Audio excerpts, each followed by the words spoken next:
Muchas gracias por conectarse a una sesión más. El tema es cómo incrementar tus ventas en tiempos de crisis, sobre todo para esos micro y pequeños empresarios que tenemos en el país y empresarias.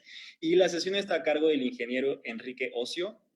Es ingeniero industrial y en sistemas por el Tecnológico de Estudios Superiores Monterrey y tiene más de 15 años de experiencia como líder en el ámbito comercial, tanto en empresas nacionales como transnacionales, siempre buscando el bienestar de sus clientes y de sus aliados estratégicos.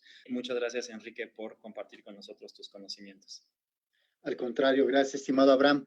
Antes que nada, quiero agradecer a todos por conectarse a este webinar, por darme esta oportunidad de compartir esta breve plática de incremento de tus ventas en tiempos de crisis. Denme un segundo, voy a proyectar.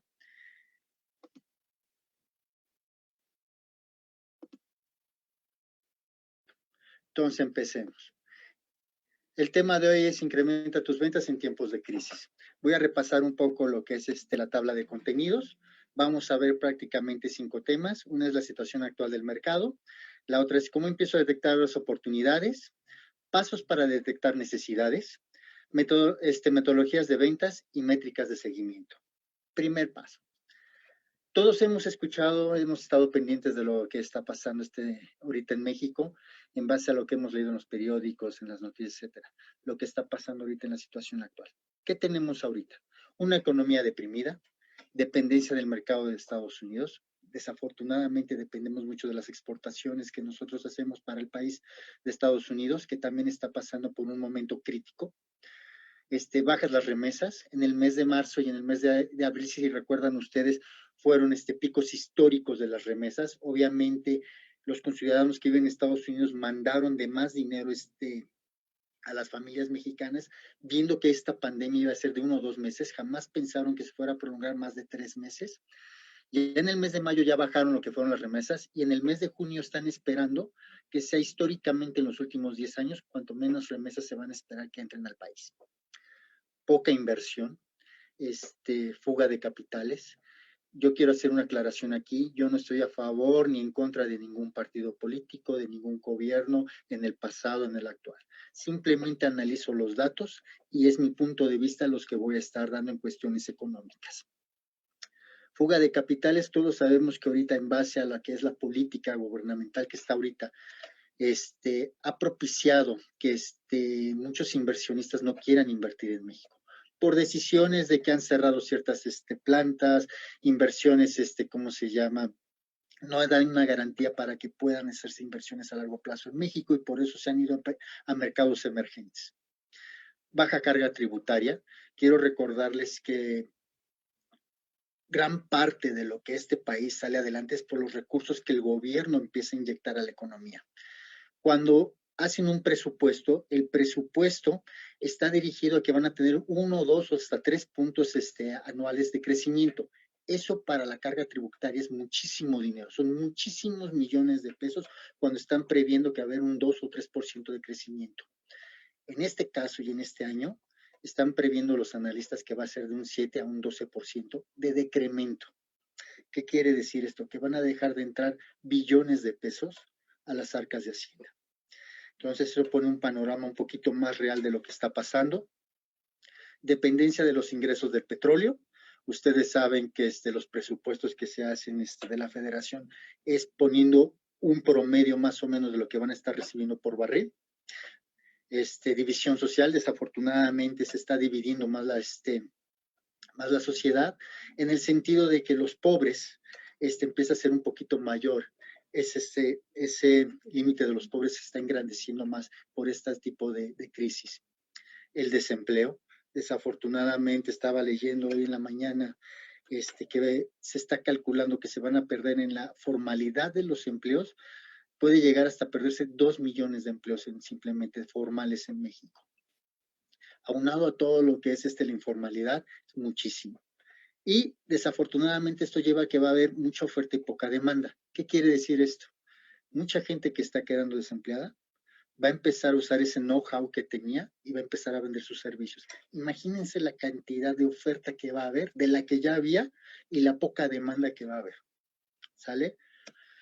Todo esto se los digo no para que se empeore su percepción de cómo pueden vender. Al contrario, dicen, y creo en eso, que en tiempos de crisis hay oportunidades, y sí las hay, pero va a ser para la gente que sea innovadora. Creo que se lleven ese mensaje. Tenemos que ser innovadores, tenemos que ser diferentes, tenemos que pensar fuera de la caja y empezar a ver cómo puedo hacer diferente. Tengo que tener un diferenciador para poder llegar a las necesidades de mi cliente y ser mucho más efectivo. Voy a empezar con el primer tema, que es cómo empiezo a detectar oportunidades, haciéndome una pregunta básica. ¿Qué es lo mínimo que necesita tu cliente para poder en esta nueva normalidad para afrontar cualquier crisis? ¿Qué es lo mínimo que necesita? Nos está enseñando esta crisis cosas nuevas y oportunidades nuevas. Por ejemplo, todas las empresas van a replantear el negocio, sus inventarios, sistemas, personal, oficinas, la manera de cobrar, etcétera. Les voy a poner un ejemplo para que vayamos un poquito siendo más claros de cómo lo estoy viendo o cómo lo está viendo el mercado. Imagínense una empresa que trabaja en Just in Time, una empresa que todos los inventarios, ellos no manejan inventarios, todos los inventarios se los dejan a sus proveedores. En este tipo de crisis, al no tener inventarios, no estaban preparados ellos. ¿Por qué? Por una sencilla razón. Todos sus proveedores dejaron de producir.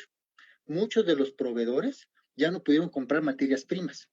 Entonces, hoy por hoy la oportunidad que está viendo y se está abriendo grande en muchas empresas es cómo se replantean y cómo pueden tener inventarios mínimos, stocks mínimos. Lo que antes para ellos no existía porque significaba un costo, hoy se están replanteando cómo pueden atender a sus clientes sin fallarle esa cadena de valor. Ahí hay oportunidades. Segundo, la globalización contra el mercado local. Imagínense las armadoras de coches que exportan a Estados Unidos, a toda Europa, a todo el mundo. México tiene la tradición de que tiene de las mayores armadoras y más modernas del mundo. México también es líder, es el segundo lugar mundial en equipos electrónicos, televisiones que exportamos a todo el mundo. Imagínense con la globalización para poder reducir costos. Yo me traigo piezas de China, de India, de Brasil, de todas las partes del mundo para reducir los costos porque allá me sale más barato. ¿Qué pasa? Ahorita está viendo el fenómeno de que también muchos países todavía no arrancan y nosotros dependemos de Estados Unidos. En el momento que arranque Estados Unidos, nosotros tenemos también que arrancar. ¿Y qué pasa si algún país donde nosotros compramos la materia prima o refacciones, etcétera, para armar un coche, para una televisión, no ha arrancado? Acuérdense que hay contratos muy agresivos con lo que es los clientes finales, en donde hay penalizaciones, en donde si no cumplo con cierto determinado asteriscos que tiene el contrato, me penalizan y muy fuerte y son pérdidas en nombres. Entonces va a cambiar mucho esto de la globalización y muchos se van a enfocar también al mercado local. Ahí hay oportunidades, porque acuérdense, va a haber muchos proveedores que aquí en México van a ser capaces y van a poder entrar en economías de escala. ¿Sí? Y en esas economías de escala van a producir mucho a un menor costo y mucho más competitivos. Ahí hay otro nicho de oportunidades. Diferenciador contra requerimientos de entrada. Todos sabemos que para poder entrar a un mercado tienes que tener requisitos de entrada. Voy a poner el ejemplo del celular.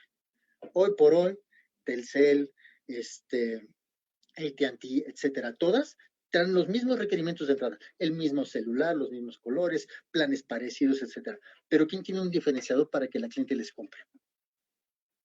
Voy a poner otro ejemplo. La telefonía, lo que estamos contratando ahorita, de los servicios de internet. Está lo que es Telmex, está Easy, está en Total Play, etcétera. Pero todos me brindan exactamente lo mismo. Hoy todos me dan internet, me dan la televisión, me dan streaming con Netflix, con Blim, etcétera. No hay ningún diferenciador. Últimamente Telmex, para que entendamos la parte del diferenciador, Telmex lo que está haciendo es, oye, si yo tengo como necesidad comprar zapatos, comprar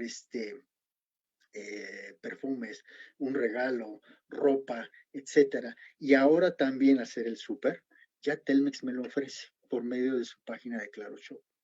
Entonces ellos están haciendo el diferenciador, que todas las necesidades que yo necesito en mi hogar, me lo cobran por un solo recibo. Yo nada más veo una sola cara, que es Telmex. A mí no me importa si lo sacaron de Sears, si lo sacaron de Sanborns, si lo sacaron de algún súper. No me importa.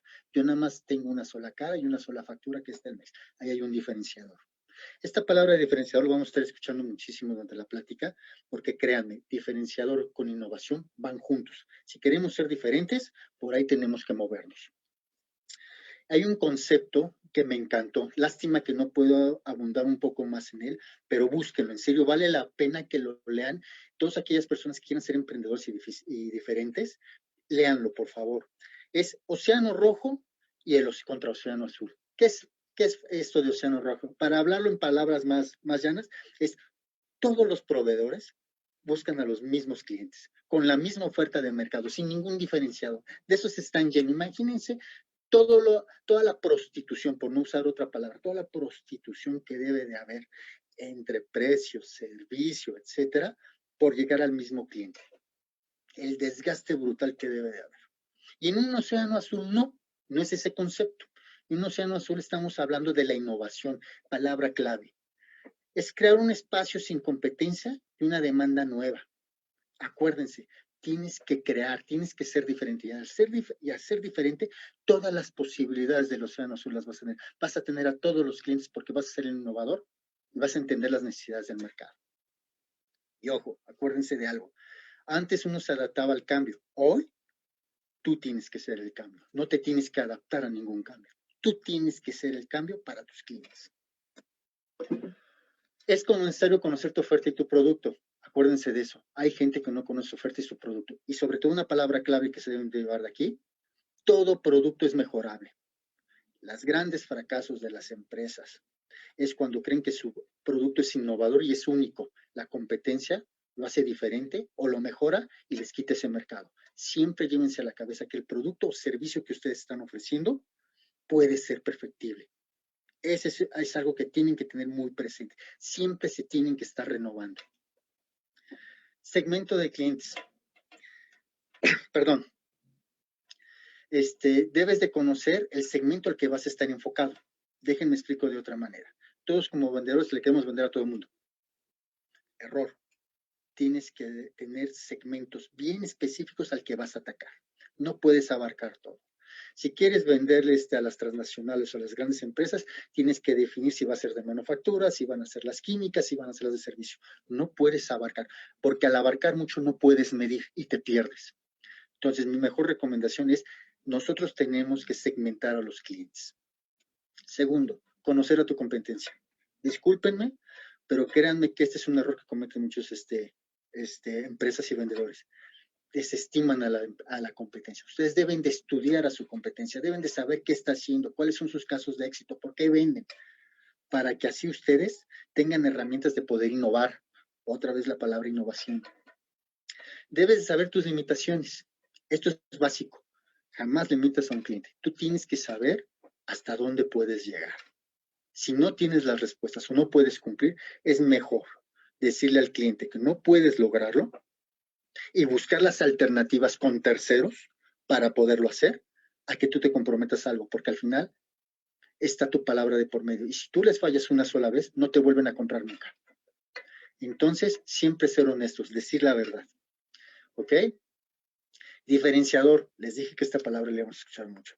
Debes detectar las características que te hacen a ti diferente al resto y sea difícil de copiar.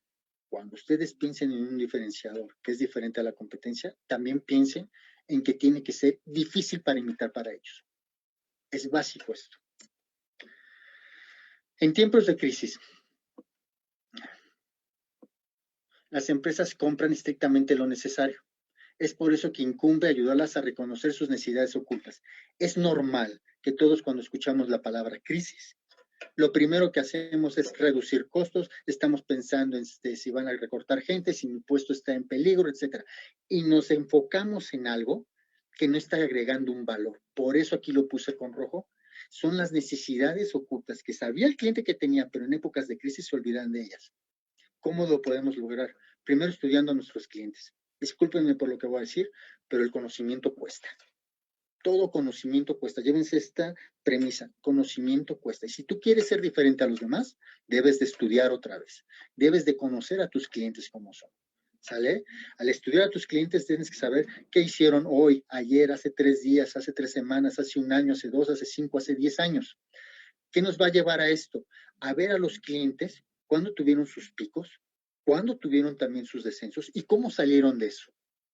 Este poder, la información, entre más información tengas, más poder tienes sobre el cliente y más vas a entender las necesidades de tu cliente.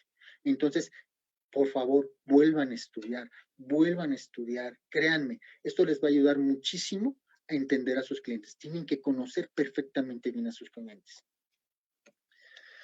Pasos para detectar necesidades. Ahorita vimos las oportunidades, ahora vamos a ver las necesidades. La venta no tiene que ver con lo que queremos vender, sino con lo que nuestro cliente potencial quiere comprar.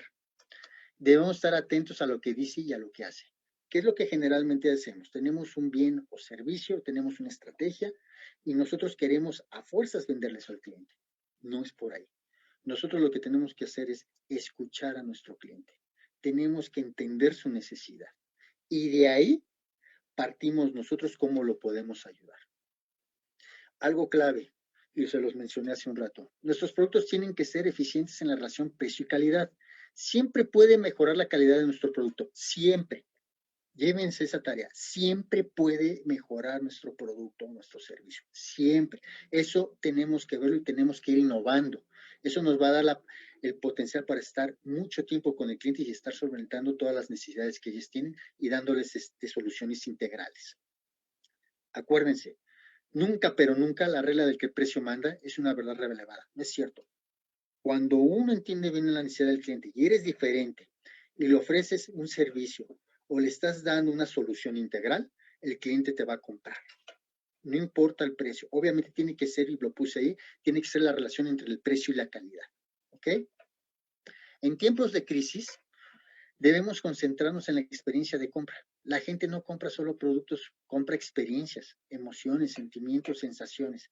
Se acabó eso de que me compras porque soy el único producto. Créanme, hoy por hoy, el éxito e innovar, otra vez tenemos que innovar, tenemos que vender emociones, sentimientos, sensaciones, esa experiencia de compra. Voy a poner un ejemplo, los iPhone.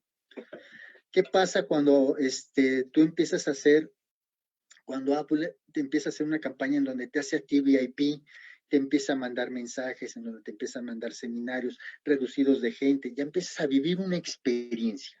Sin haber comprado el nuevo iPhone, empiezas a vivir una experiencia diferente donde te hacen sentir que les importas. Te llega una emoción de que te hacen sentir también importante para toda la comunidad de lo que es Apple. Ya cuando llega el iPhone y sale el nuevo, ya viviste toda la experiencia y es muy fácil que compres el dispositivo. ¿Sale? Hay que vivir experiencias. Voy a poner otro ejemplo. Cuando tú vas a las tiendas estas de renombre de ropa aquí en México, ¿no? Tú sales con la familia para dar la vuelta sin intención de comprar nada, nada más para perder el tiempo, para pasar un rato, caminar, etcétera. ¿Qué pasa cuando de repente llegas y empiezas a ver toda la ropa? Normal. Pero de repente en un rincón ves así algo muy bien iluminado, ves un corner donde está súper bien arreglado, donde la gente, tanto hombres como mujeres, súper bien arregladas, guapas, te sonríen, te hacen sentir diferente. Ahí empiezas a vivir una experiencia de compra. Entras al apartado de la tienda que está con todo esto que les acabo de mencionar y ven todo acomodado y la iluminación como está puesta en la ropa y te invita, empiezas a tener una emoción por querer ver. Cuando antes lo hacías sin emoción, ahorita lo empiezas a hacer con emoción. Pero ¿qué tal? En medio de la sala, en medio del cuarto, ustedes ven un mueble hermoso en donde está con cristales, con llaves de seguridad y ven la ropa iluminada de cierta manera que tú dices, lo quiero. Ahí se están viviendo emociones. Eso es también lo que tú le tienes que transmitir a tu cliente. Ese tipo de emociones. Está comprando emociones. Tienes que llegarle por la parte de los sentimientos, sensaciones. ¿Ok? Tienes que observar el entorno de tu cliente. En mi caso, créanme que me puse en esta posición en el cuarto donde yo estoy. Aquí convivo yo con mis hijos, en donde tienen sus pósters, tienen todo. Un vendedor lo primero que tiene que hacer es observar. Tiene que observar qué tiene las personas que vas a visitar, ya sea en físico, ya sea por estos medios de comunicación, tienes que observar. Al observar, tú te vas a dar cuenta ¿Cuáles son sus emociones? Si sus emociones están fincadas hacia la familia, hacia sus gustos, hacia los deportes, hacia el trabajo. Tienes que ser muy observador. Créanme que esta es una regla que al vendedor le sirve muchísimo el observar, porque esa es una manera como tú vas a llegar a un link. Cualquier vendedor que me diga que ha podido vender y que ha tenido éxito en la vida sin poder llegar a las emociones de su cliente, no le creo. Un vendedor lo que tiene que hacer es volver a lo básico. Y el volver a lo básico es volver a tener ese acercamiento con el cliente uno a uno, ser familiar, sentirse como familiar. ¿Sale? Comunicar. Miren, uno de los puntos más importantes del vendedor es estar en constante comunicación. Créanme este punto. Santo que no es visto, no es adorado. Hay muchas maneras de comunicarte con el vendedor, con tus clientes. Efectivamente, en donde puede ser por una llamada telefónica. Hola, ¿cómo estás? Nada más estoy revisando que tu gente esté bien, si no necesitan capacitación, cursos, por un mail, donde los puedes invitar a un seminario. Hola, mira, he estado viendo este seminario va muy acorde a lo que estamos visualizando de tus necesidades, dime a cuánta gente te inscribo, etcétera. Por WhatsApp, lo que les decía de las emociones personales. Oye, sé que te gusta el golf, oye, sé que te gustan las carreras, oye, sé que te gusta pasar tiempo con tus hijos. Fíjate que encontré ahorita un programa en el cual están ahorita abriendo en la Ciudad de México, etcétera, en donde tus hijos y tú pueden convivir. Oye, va a haber ¿cómo se llama? Un evento de golf, así, te mando la información para que la analices, etcétera. Constante comunicación. Tu cliente tiene que saber de ti constantemente. Si no saben de ti, desafortunadamente los vendedores hacen una venta y no vuelven a tener ese contacto con sus clientes. Pasos para detectar necesidades, seguimos. En tiempos de crisis, lo que decía hace unos momentos, siempre hay que volver a los básicos. Siempre, créanme. Uno tiene que volver a ganarse esa confianza con su cliente. Si tú vuelves a lo básico, que es ganarte la confianza con los clientes te van a querer escuchar. En todo el mundo el ciclo económico está pasando por estas etapas que les mencioné, que es recesión, caída, depresión, etcétera. Entonces tenemos que hacernos una pregunta a nosotros.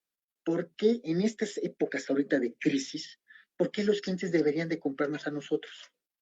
Las pocas oportunidades que van a tener de necesidades, ¿por qué no las van a comprar a nosotros? Volvamos a lo básico. Si nosotros mantenemos con los clientes, si nosotros mantenemos con los clientes lo que les había mencionado, de que tenemos que estar presente, ese contacto, estamos volviendo a los básicos y el cliente nos va a tener presente. Y al tenernos presentes los clientes, van a confiar en nosotros y nos van a querer escuchar, que es básico.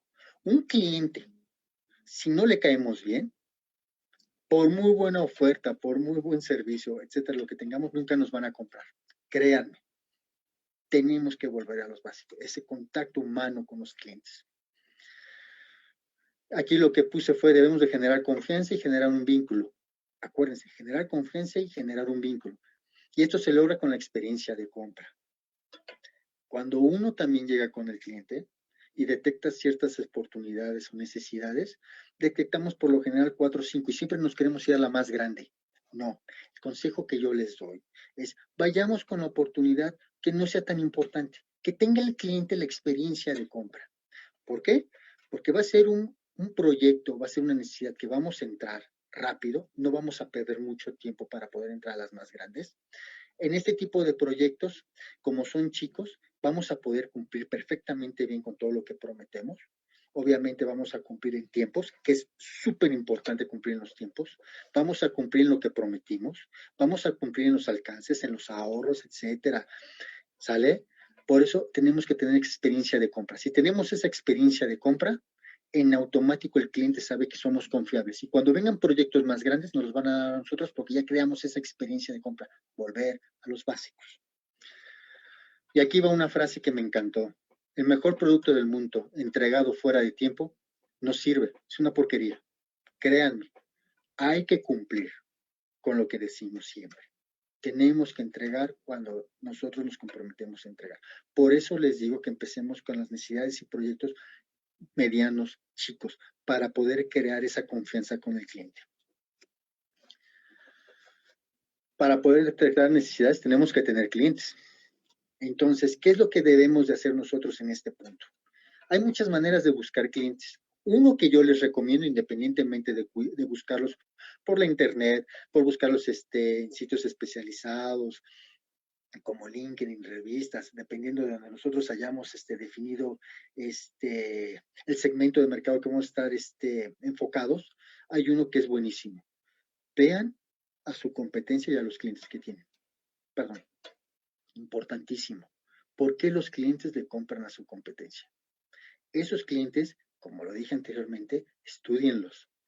Vean dónde fueron exitosos, dónde no. ¿Por qué le compran a la competencia? La competencia que ha hecho diferente a ti.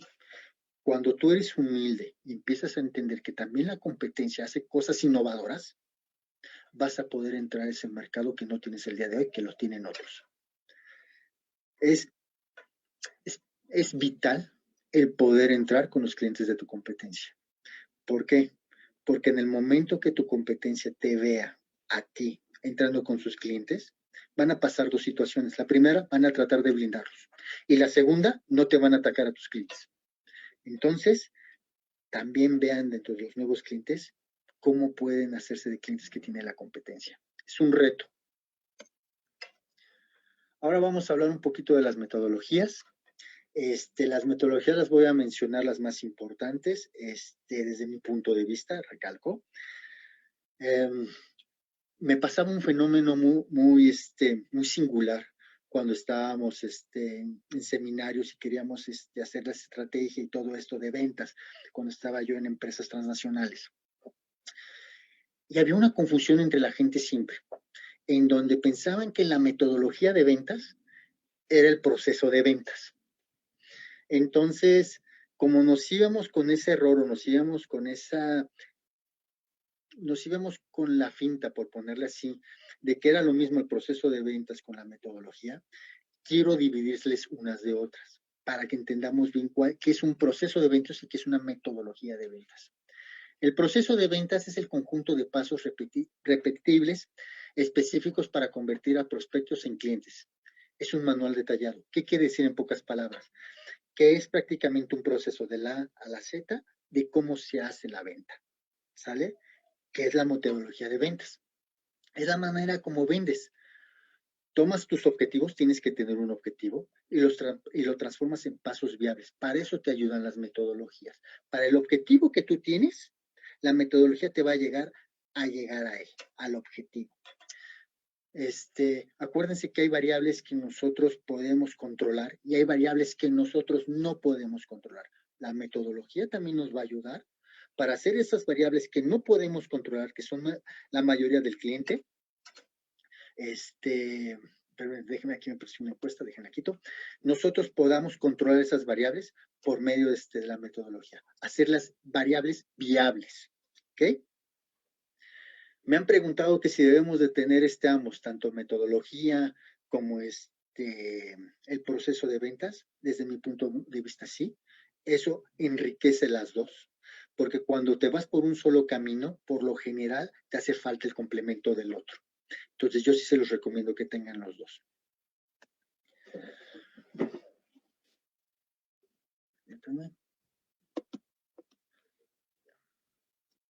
Déjenles platico un poco de las metodologías que he conocido a través del tiempo, a través de mi carrera. Quiero aclararles algo, que quede muy específico. No hay ninguna metodología que sea mala, ninguna. Todas las metodologías sirven. Simplemente tienen que adaptar la metodología que más les conviene al mercado que van enfocados y hacia su fuerza de ventas. Me explico de otra manera. Si ustedes tienen, por decir, están definiendo un venderle al gobierno y esas dependencias del gobierno, el 70% toman las decisiones baby boomers, tienen que ustedes adecuar la metodología que sea para baby boomers, porque el otro 30% va a ser 15% de seguro de la generación X y otro 15% de lo que son los millennials. Entonces, tienen que enfocar la metodología en base al mercado que ustedes hayan definido. Voy a empezar con la primera, que es Solution Selling. Esta es una de las más conocidas. El Solution Selling se caracteriza por hacerle ver al cliente lo que son sus carencias, sus defectos, sus necesidades, y aplicarle el dolor. ¿Cómo aplicarle el dolor para que me puedan entender un poquito más? Imagínense que un cliente que ustedes ven tiene una fuga de capital, tiene un problema de flujo muy grande. Y ustedes ya detectaron la necesidad que necesitan. Ustedes necesitan implementar A, B y C para evitar esa fuga de capital e incremente su flujo de efectivo. Se lo repiten, le hacen ver todo lo que estás perdiendo, todas las oportunidades, el desgaste de la gente. Hagan de cuenta que es repetírselo y repetírselo, hacerle ver qué está pasando, que por no tener eso, la empresa está prácticamente en un esquema rojo, dolor, de dolor, de dolor. Es como cuando uno se corta y se pone así limón, y uno le vuelve a hacer así, le vuelve a echar limón. Así es el solution selling. Le tienes que repetir a tu cliente dónde le duele constantemente y se lo tienes que hacer ver para que al final el cliente diga, sí voy con tu solución. Ese es el solution selling. Hay algo buenísimo del solution selling, que a mí me encanta de esa metodología, es siempre hacen en cada visita una carta. En esa carta del solution selling se ven tres cosas. Prácticamente lo que es el objetivo, lo que son las necesidades y cuándo se van a tener la siguiente junta y los avances que se van a tener. Esas cartas hoy por hoy casi ya nadie las hace. Ese es un seguimiento que se hace constantemente en esta metodología del solution selling que sirve muchísimo para que tú veas cómo has ido avanzando o dónde te has detenido. ¿Sale? Hay otra metodología que es el consulting selling. Prácticamente lo que hace esta metodología del consulting selling es, te vas posicionando cuando tú ya logras la primera experiencia de compra, en lugar de ponerte en la posición de entender las necesidades como vendedor, te empiezas a poner en una posición de consultor. Empiezas ganándote la confianza de la gente que te contrató, de tu cliente, y te empiezas a convertir en un asesor privilegiado, a tal grado que esta persona se llega a poner ya en la toma de decisiones junto con su cliente. Empiezan a diseñar ya las propuestas en conjunto. Obviamente el consulting selling lo va orientado hacia su producto, hacia su producto y servicio, lo cual es muy efectivo. Recalco, todas las metodologías son buenas. Hay otra metodología que es el challenge selling, que miren, les voy a leer un poquito de esto y ahorita se los explico. Es el perfil del vendedor challenge. Ha basado su éxito en situaciones de venta compleja o entornos de crisis. No es casualidad, pues sus fortalezas se basan en la capacidad de aprender sobre el negocio del posible cliente, desafiando, retando o empujando sus ideas al respecto y planteándole puntos de vista diferentes que naturalmente coinciden con el producto o servicio que ellos ofrecen. Cuando están en crisis las empresas, por eso el challenge entra muy bien en este tipo de escenarios, reta las decisiones. Toda decisión, acuerden lo que les dije al principio, los clientes pierden el foco hacia dónde van. Entonces lo que hace el challenge es simplemente estoy analizando tu necesidad, estoy viendo que estás tomando ciertas decisiones y te reto. Y al retar esas decisiones, propongo también lo que es lo que yo tengo, ¿cómo se llama? De soluciones. Es muy interesante este tipo de metodología. Créanme que sí necesitaría una sesión para cada una, platicárselas. Son muy interesantes. Ninguna de estas metodologías he visto que tenga alguna falla, al contrario, si va dirigida a la gente adecuada, como les dije, al mercado y al segmento que ustedes escogieron, son muy efectivas. Hay una metodología ahorita, que todos, yo creo que son modas, pasan muchas modas por los tiempos, es la de inbound sales. Esta metodología a mí me llamó mucho la atención. Créanme que yo estuve muy casado durante mucho tiempo con dos metodologías de las que les mencioné ahorita, sobre todo con Solution Selling. Hace algún tiempo que empecé, poco tiempo más bien, que empecé a ver la metodología de inbound, me llamó muchísimo la atención y cuando empecé a ver los primeros clientes que se movían bajo este concepto de clientes, para mí fue algo retador, algo que tuve que innovar desde mi punto de vista para poder llegar a este cliente. En pocas palabras, ¿qué es el inbound sales? Son todos los intentos por atraer a unos compradores que ya no se dejan perseguir. Compradores mejor informados, tienen las herramientas, por lo general son millennials los nuevos clientes que ya están prácticamente detectando lo que es su necesidad, y al detectar su necesidad se meten a internet, se meten a chatear con los clientes, con los proveedores, empiezan a crear entre ellos mismos su propia solución. Y eso lo vuelve un reto para el vendedor. Para cualquier vendedor se vuelve un reto, porque ya es gente que está informada, es gente que tiene de muchos lugares donde extraer la información. Y créanme, se vuelve un reto para el vendedor. ¿Por qué? Porque cuando empiezas a platicar con tus clientes de este tipo de gente que investiga con millennials, que tienen el conocimiento, aparte tienen conocimiento, es gente que ha viajado, que conoce del mundo, etcétera, etcétera, se vuelve un reto para ti porque tú tienes que estar preparado al igual que ellos y a veces tener que saber más para poderles ofrecer el mejor solución de negocio. El método inbound se basa en atraer, palabra clave, prospectos, interactuar con ellos, tienes que interactuar con ellos y deleitarlos para impulsar el crecimiento de una empresa que proporcione valor y genere confianza. La metodología inbound, como les acabo de mencionar, consta de 3 etapas, que es atraer, interactuar y deleitar. Cada vez son más los compradores que buscan en línea información de los productos que les interesa. Lo que les acabo de mencionar, prácticamente es gente que está en constante movimiento, investigando, sabiendo su necesidad y buscando las soluciones ellos mismos. Y si no es hasta que tienen información necesaria, que contactan al vendedor. ¿Sale? De ahí la importancia de ofrecerles contenido de calidad, que les sea relevante y que verdaderamente les ayude a resolver su problema. Te tienes que volver más que nunca innovador. Tienes que ofrecer un contenido de calidad que ellos, aunque hayan estudiado y aunque hayan visto todas las opciones en Internet, tú tienes también que ser un diferenciador y ofrecerles ese contenido. ¿Sale? Déjenme, voy a la parte de las métricas. Es importantísimo. Todo lo que les acabo de mencionar, metodologías, cómo tienes que detectar necesidades, oportunidades, etcétera. Si ustedes no lo miden, no van a saber cómo pueden hacer perfectible algo o dónde pueden ustedes tomar decisiones para cambiar el rumbo o mejorar la situación. Tienen que medirlo. Por eso tiene que haber un análisis de las ventas. ¿Qué es el análisis de las ventas? Es la práctica de generar información a partir de los datos de ventas. Tienes que generar información a partir de lo que ya tienes, que tú conoces y que sabes de tu cliente. Si no tienes esas dos premisas, tú no puedes generar información. Si no tienes información de tu cliente y de lo que tú sabes, no hay manera de cómo generar esa información. Y esta información tiene que ser de tendencias y lo tienes que ver en métricas para establecer objetivos, pronosticar tu rendimiento a futuro. Debes centrarse en mejorar y desarrollar una estrategia para hacer crecer tu rendimiento de ventas tanto a corto, mediano y largo plazo. ¿Sale? Es importantísimo que tú sepas medir. ¿Y sepas medir qué? Yo ahorita les voy a dar unos tips de qué es lo que deben de medir para empezar. Para empezar a ver ciertos parámetros, cómo lo tienen que visualizar en ciertos reportes, ciertos dashboards, ¿no?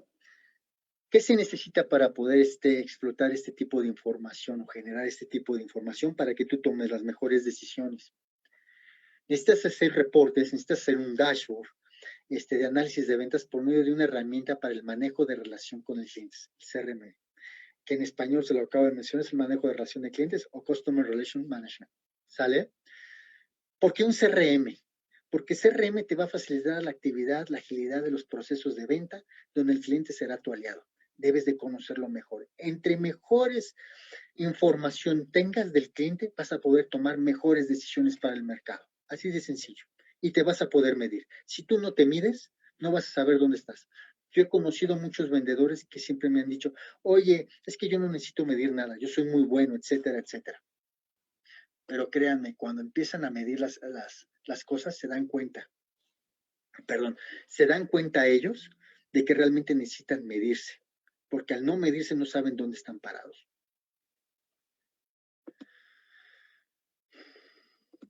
Estoy dando aquí. Déjenme regreso una. Okay. Métricas de seguimiento. Yo aquí les voy a dar algunas recomendaciones de las métricas que tienen que tener para el seguimiento. Primero, una métrica de las que yo recomiendo que tienen que tener es el crecimiento en ventas. Tienes que estar midiendo históricamente qué crecimiento has tenido. Tú no puedes medir tu crecimiento si no tienes un histórico. Tienes que tener un histórico, ya sea por días, ya sea por mes, ya sea por trimestre, semestre, anual, etcétera. Pero tienes que medir contra de algo para que sepas cómo estás hoy en día. Los objetivos de ventas, real contra el objetivo. ¿Qué pasa si de repente yo tengo un objetivo de ventas y no sé si voy por arriba o por abajo? Tengo que medirlo.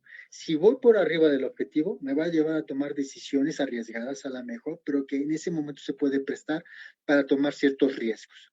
Pero si voy abajo del objetivo y lo estoy midiendo, me va a servir a mí para determinar si mi estrategia es la correcta o no. Si tengo que hacer una promoción en el mercado, si tengo que entrar de otra manera con los clientes, ¿por qué no estoy penetrando con esos clientes? Si empiezo y en base a esto de los objetivos empiezo a desglosar y empiezo a hacer, ¿cómo se llama? Más específico, haciendo un drill down de lo que está pasando. Oportunidades. Créanme que tenemos que saber las oportunidades que tengo, ya sea por un cliente en específico o por un segmento en específico, saber cuántas oportunidades he aprovechado y cuántas he perdido. Eso me va a ayudar para saber si el tiempo lo he aprovechado bien o lo he aprovechado mal. Es básica esa, ¿sale? Ventas a la fecha. Tienes que tener un control de tus ventas diarias. Siempre lo tienes que hacer así. Ventas diarias. Tienes que saber dónde estás parado. Si tú no sabes cómo estás vendiendo por día, no sabes si en algún momento se te cayó por algo la venta, si lo puedes recuperar o no. Pero tienes que saber tus ventas diarias.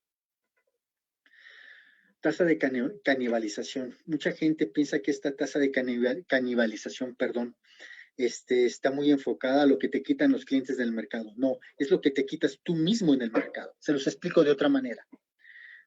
Imagínense que en el mercado hay un bien o servicio en donde tu competencia entró en el mercado bajo y saca ese producto o servicio y se vuelve un boom. Tú en ese momento no has sido innovador y no sabes cómo contrarrestar esto de la competencia. Entonces, imitas a la competencia y sacas un producto similar en precio para ese tipo de mercado. Y para ti también se vuelve un boom, porque tu red de distribuidores o tu red donde tú vendes con tus clientes, también les ayudó para penetrar en ese mercado y se vuelve un boom. Es un producto a bajo costo, es un producto donde te llevas un 20% de margen. Pero ¿qué pasa cuando haces este tipo de dashboards, este tipo de gráficas y te das cuenta que tu producto estrella, el que es el del 60% de utilidad, perdió el 50%? En ese momento determinas que el producto nuevo que sacaste se comió el producto estrella que tú tenías. Entonces, este tipo de análisis, este tipo de dashboards, de gráficas, nos hacen entender qué fue lo que pasó, me hacen tomar decisiones de a lo mejor el producto estrella, lo tengo que renovar, lo tengo que cambiar o lo tengo que relanzar, o tengo que hacer una promoción en el mercado, etcétera. Pero con este tipo de información yo me doy cuenta. A veces creemos que por vender más ganamos y no es cierto. Yo te les voy a poner el ejemplo en el siguiente. Tenemos que tener una cuota de cierre. Siempre tenemos que tener un objetivo claro hacia dónde vamos. Tenemos que estar revisando nosotros las ventas diario. Si no es diario, cada 15 días, 30 días. Imagínense que nosotros tengamos ya los objetivos de venta y los estamos monitoreando y lo hacemos cada 3 meses, 6 meses. Y al sexto mes me doy cuenta que vamos al 50% abajo. Ese año ya lo perdí.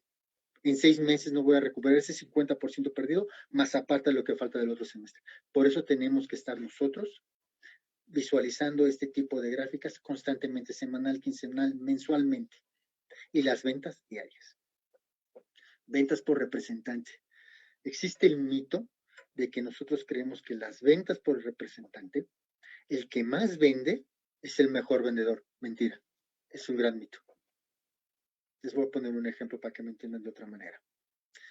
¿Qué pasa cuando las ventas de un vendedor vendió 10 millones? Pero el margen que me deja a mí es del 20%. Gané 2 millones. ¿Y qué pasa un cuate que vendió 5 millones, la mitad, pero el producto estrella? Dígame, deja 60%. Prácticamente estamos hablando en que me dejó 3 millones. Entonces, el vendedor que vendió la mitad menos, ese vendedor para mí como empresa me generó mayor riqueza. Entonces, para eso también nos sirven los dashboards. ¿Por qué? Porque aquí vamos a ver las ventas por por vendedores. ¿Qué están vendiendo? Tipos de productos o servicios que están vendiendo, cuáles son más rentables, cuáles no son tan rentables. ¿Sale? Entonces, por eso es un mito que el vendedor que más vende es el más rentable. No es cierto. Puede ser, y aquí voy a la parte de ventas de región o geográficas, que lo voy a unir a las ventas por representante. Puede ser que el vendedor que vendió 10 millones está en la parte de Nesa y Iztapalapa. Y es un mercado que nada más compra ese producto. Y el otro que vendió 5 millones, que es el producto estrella, está en la parte de Miguel Hidalgo y Benito Juárez o Álvaro de Obregón. ¿Sale? Por eso también es importante también sacar por regiones, para que nosotros entendamos, cada una de las regiones es distinta, y más cuando estamos hablando de toda la República Mexicana, que estamos hablando del noreste, del Bajío, del centro, del sur, cada uno maneja distintas ofertas, maneja distintas necesidades y obviamente distintos productos o servicios. Aquí les menciono ya para terminar algunos CRMs que hay en el mercado. Créanme, no hay ningún CRM que sea malo, al contrario, todos son buenos. Algunos son más caros que otros. Bendito Dios, hoy en las redes de internet ya hay CRMs que te dejan interactuar gratuitamente para que empieces a hacer este tipo de análisis. Y de ahí vayas creciendo y vayas viendo la oferta que hay en el mercado y vayas determinando cuál es el que más te conviene. Estos son de los más comerciales: Salesforce, el Odoo, HighRise, Insighty, Oracle CRM y Microsoft Dynamics. En lo personal, yo he trabajado con 2 de 3 de estas herramientas. A mí me gusta mucho Salesforce. Es una herramienta muy intuitiva. También he trabajado con Odoo, también es una excelente herramienta. Son herramientas muy intuitivas que te van llevando y te van, ¿cómo se llama? Te van llevando por un camino muy fácil para poder crear todo este tipo de reportes y tú tengas la viabilidad de hacia dónde vas. Perdón. Quiero agradecerles a todos. Si quieren, ahorita abrimos lo que son las preguntas, pero quiero agradecerles a todos. Aquí están mis datos. Si tienen alguna duda o comentario, por favor, anótenlos. Ahí está mi correo electrónico. Entonces, antes de contestar las preguntas, quiero decirles que tienen que ser innovadores, tienen que ser distintos. Créanme, la palabra innovar, la tienen que llevar en todo momento para que realmente ustedes puedan hacer algo distinto. ¿Ok? Entonces, ahora sí pasemos a las preguntas. Muchas gracias, Enrique, por esta excelente información que nos compartiste. Y tenemos aquí algunas preguntas. Nos preguntan, la primera dice, ¿qué ha cambiado en la forma de vender con más llegada de Internet? Híjole, muchas cosas, sobre todo de que la gente se informa. La gente ya no puedes llegar con ellas y ya no está desinformada. Hoy por hoy ya la gente, por este tipo de herramientas como Internet, lo que están haciendo es detectan su necesidad o parte de la necesidad que tienen, se informan por las redes sociales, se informan por Internet y ya prácticamente van armando un esquema de solución. Esa es la gran diferencia que está habiendo ahora con la llegada del Internet. Ya empiezan ellos, los mismos clientes, a formarse una idea de una solución. Entonces, cuando tú ya llegas como vendedor, tienes que ser muy intuitivo y muy humano para poderles brindar la mejor opción. Perfecto, tenemos la siguiente que dice, el Challenger Selling creo que puede ser riesgoso, además de que el vendedor debe conocer perfecto el negocio del cliente. Creo que se debe cuidar mucho la línea de la relación. ¿Cuándo recomiendas aplicarla? Mira, yo recomiendo aplicar el Challenge Selling ahorita en tiempos de crisis. En tiempos de crisis es cuando tienes que retar a tus clientes. Ahorita tus clientes, yo lo mencioné al principio, los clientes cuando hay crisis dejan de visualizar su necesidad y empiezan a tomar decisiones, no como antes lo harían en épocas normales, porque toda su concentración está pensando en cómo hacer y cómo abarcar el mercado. En épocas de crisis pierden ese foco. Ahorita es cuando debe de ser el challenge. Nada más una aclaración. Sí, tienes razón, tienes que ser muy cuidadoso. Tienes que estudiar muy bien a tu cliente, lo que yo les comentaba al principio, tienes que volverte un consultor de tu cliente, saber de pe a pa toda la información de tu cliente para que puedas hacer un challenge. Y eso es dedicación y eso genera mucho tiempo de estudio. Perfecto, muchas gracias. La siguiente pregunta nos la envía Mariana y dice, ¿cómo podemos incentivar al vendedor en tiempos de crisis cuando sabemos que el mercado no está respondiendo? Mira, Por lo general todos pensamos que es el dinero el que motiva a la gente. Podemos motivar a la gente de distintas maneras en épocas de crisis. Me explico de otra manera. ¿Qué pasa cuando un vendedor está pensando en vender porque si no pierde su trabajo? ¿Cómo lo motivas? Él tiene ahorita el enfoque de llevar comida a su casa, él tiene el enfoque de que puede perder el trabajo si no llega a una cuota, etcétera, etcétera. Hay dos maneras que yo propongo de motivar. La primera motivación es capacitándolo. En el momento que él vea que tú lo estás capacitando, va a entender en automático que la empresa está invirtiendo en él. Esa es una manera de motivar a tu personal. Cuando ven, es un costo que realmente no es significativo para la empresa, la capacitación. Lo podemos ver hoy en día con los webinars, con los cursos que estamos dando. Son cosas que pueden ser gratis o con un bajo costo, y eso motiva a tus vendedores y les hace entender que eres importante para la empresa. Esa es la primera. Y la segunda, ponerles bien en claro que van a tener un periodo de transición, de que salgamos de la crisis. Y ese periodo de transición, hacerle mandar el mensaje emocional. Acuérdate que tiene que ser todo esto emotivo. Tienes que mandarle el mensaje que estás con él, de que todos somos una familia y que estás con él. Son las dos maneras como tú lo motivas, quitando la parte económica. Muchísimas gracias. Tenemos una pregunta de Mauricio que nos dice, ¿puede una empresa seguir siendo líder o seguir siendo competitiva sin globalizarse? Mira, es una excelente pregunta. Hoy por hoy tienes que estar en el mercado mundial, tienes que estar globalizado. Pero tienes también que ver en tu mercado local todas las opciones de los proveedores que te pueden dar ese mismo servicio. Y sobre todo en empresas grandes existe la economía de escala, en donde la economía de escala vas a vender por volumen y te vas a volver muy competitivo por un precio. Y eso lo hacen ya muchas empresas mexicanas. Te pongo el ejemplo en Guadalajara, sobre todo en Jalisco, hay muchas empresas donde están las de electrónicos que ya empezaron a adoptar muchas de las prácticas que se hacían en otras partes como en China, India y Brasil, ya las están adoptando aquí y están desarrollando. Volkswagen de México, hoy por hoy el satélite que existe alrededor de Volkswagen de México, todas las empresas que ya empiezan a hacer piezas para Volkswagen, que antes venían y las compraban en Europa, en China, etcétera, ya se empieza a ver aquí. Entonces, va a seguir siendo globalizado, pero vamos a ver ahorita una serie de oportunidades que se van a volver aquí en casa. Perfecto. La siguiente pregunta es de Elian Luna y nos dice, ¿cuáles son algunos tips para el manejo de objeciones? Mira, por lo general te vas a encontrar con todos los clientes en manejo de objeciones. Te puedo dar un tip buenísimo, ser persistente. La persistencia. Créanme que me he encontrado en mi camino durante 15 años. Yo creo que más del 60% de la gente que yo conocí, con objeciones de todo. Y lo que me ha ayudado fue la persistencia. A veces uno se desanima, en las primeras citas. Tienes que ser, la persistencia te va a dar la constancia. En mi experiencia es lo que más sirve. Excelente, muchas gracias. ¿Alguien más tiene alguna pregunta, alguna sugerencia, algún comentario que nos quieran hacer? Por ahí nos dicen si nos van a compartir la presentación. Sí, nuestra área de comunicación va a estar enviando información al respecto, en infografías, imágenes, etcétera.